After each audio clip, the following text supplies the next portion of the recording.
Mm.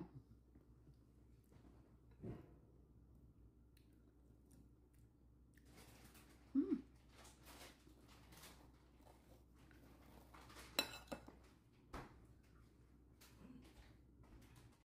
Hi everyone! Kumusta na kayo? How's everything? Anyway, this morning I will make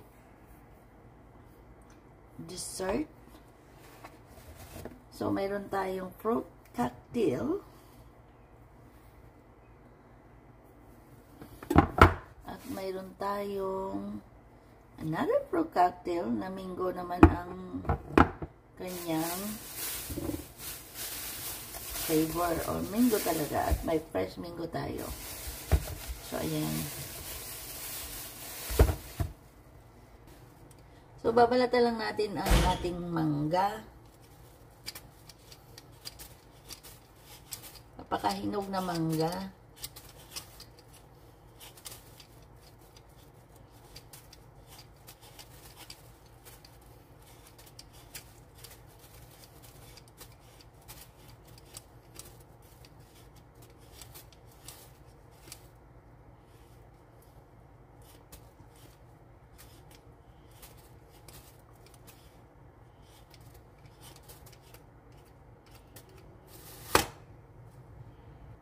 So, itong fresh mangga, hiniwa ko ng ganito. Yan.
So, pagkatapos natin i-blender yung ibang fruit cocktail, so, sunod natin yung mango o mangga doon sa can. At ihalo din natin kasama sa ibang fruit cocktail na biniblend natin. Ngayon, yung sabaw na pinag-drain na natin sa ating fruit cocktail, huwag natin itapon at ihatiin natin. Yung iba, gagamitin natin pang tunaw ng ating gelatin.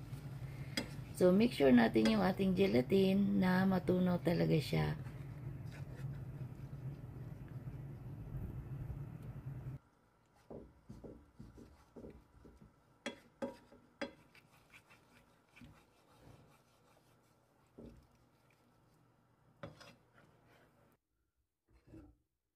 So, pagkatapos ng matunaw yung ating gelatin, i-transfer na natin sa ating lagyanan.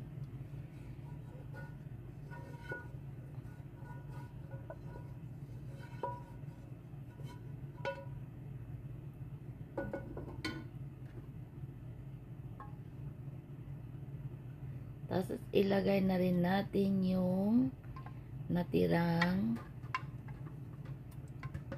sabaw.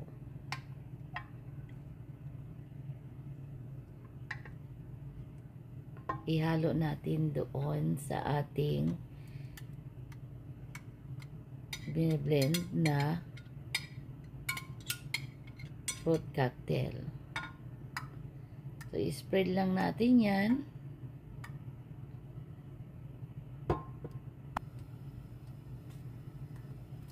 Tapos, isunod natin, by the way, yung nakakan na mangga,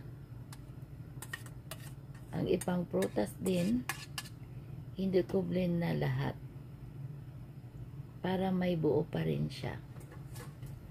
Pero nasa inyo kung paano ninyo gawin. Ito lang po ay guide lang. At nilagay ko na yung ating fresh mango. So, by the way, yung ating fruit cocktail ay no sugar added. So, hindi siya matamis.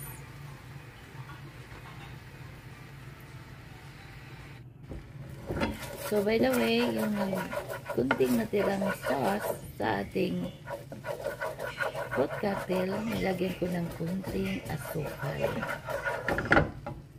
Para i-slurry natin sa ibabaw ng ating mango fresh.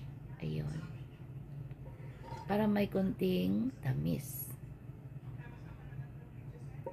Ito po ay masarap sa mga init na panahon na hindi mo rin hahanapin yung soft drinks or tubig dahil hindi po siya matamis. Pero nasa sa inyo kung gusto nyong mas matamis. Ito kasi guide lang po ito para sa mga ingat sa tamis. So, thank you guys for watching.